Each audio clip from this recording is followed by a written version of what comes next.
You must be familiar with this dilemma. On one hand, you want to have things or experiences in your life.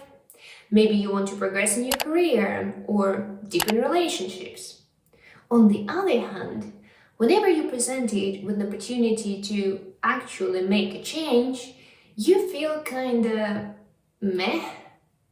Well, this meh feeling has been known for a long time as discomfort.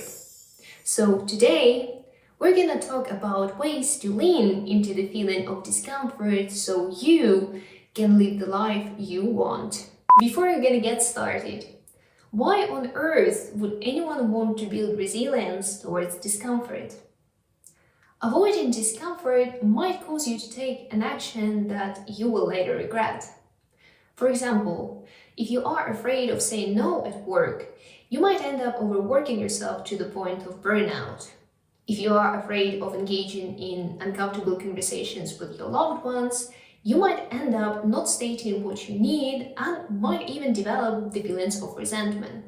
Discomfort might even result in black and white mentality if the possibility of being proven wrong is what triggers this feeling. By nature, we're built to avoid pain.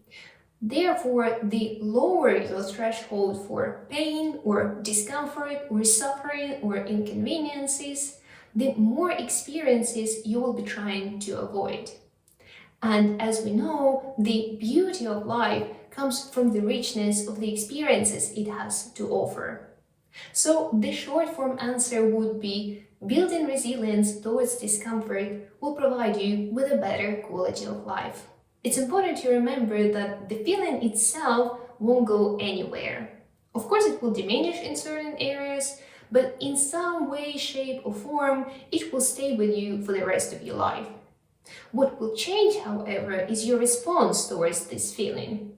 And that's what we're going to talk about in this video. We're going to look at 4 ways to lean into discomfort and build confidence around this feeling. Number 1, develop mindfulness. You might have heard this advice so many times, you might not be sure anymore what mindfulness means. To make it easier for you, I'm going to break it down into 2 easily digestible concepts. First of all, of course, we're talking about self-reflection. The ability to get curious about your reactions instead of blaming yourself for them has a huge impact, huge positive impact on your confidence. Next time you're presented with a triggering or challenging situation, you can ask yourself, why do I feel the way I feel? Or even once the situation is over, you can ask yourself, why did I respond the way that I did? And why did I feel even the need to respond? By doing this simple exercise enough times, you will be to identify key themes or areas in life where you feel most vulnerable. The other part of mindfulness is taking a pause. You might want to take a pause to observe your immediate environment, to get curious about your reactions, and ultimately to respond to the situation the way that feels the most natural to you. Of course, it will be hard to implement this particular technique into your daily life from the get-go. That's why meditation comes in handy. By dedicating even 10 or 15 minutes a day to simply being with yourself, you will be able to build this capacity of taking a break before you respond. And over a period of time, it will naturally translate into other areas of your life. So developing mindfulness will help you familiarize yourself with your own flavor of discomfort and get more comfortable around it. Number 2, work on your feelings of discomfort by engaging in sports. Even though we're talking about discomfort the way it arises in the mind, it is still very much rooted in the body. Therefore, the best way to actually diminish the amount of discomfort you experience in your life is by developing this confidence around this feeling from within. Sports provide you with a safe space, hopefully injury-free space too. I really hope that you exercise with caution. And whichever way of exercise you choose, it will always force you out of your comfort zone, no matter whether we're talking about resistance training, running, swimming, stretching, dancing, skiing, whatever, it will always be challenging. Therefore, you will be increasing your threshold for pain and it will translate into this confidence around the feeling of discomfort. Number 3, meet yourself halfway. If you know that there is a certain action that helps you ease into the feeling of discomfort better, then by all means, use it. Prepare in advance for an uncomfortable conversation that you might have with your manager, your partner, or even your parent. Doodle or fold laundry if it makes you feel more grounded and at ease.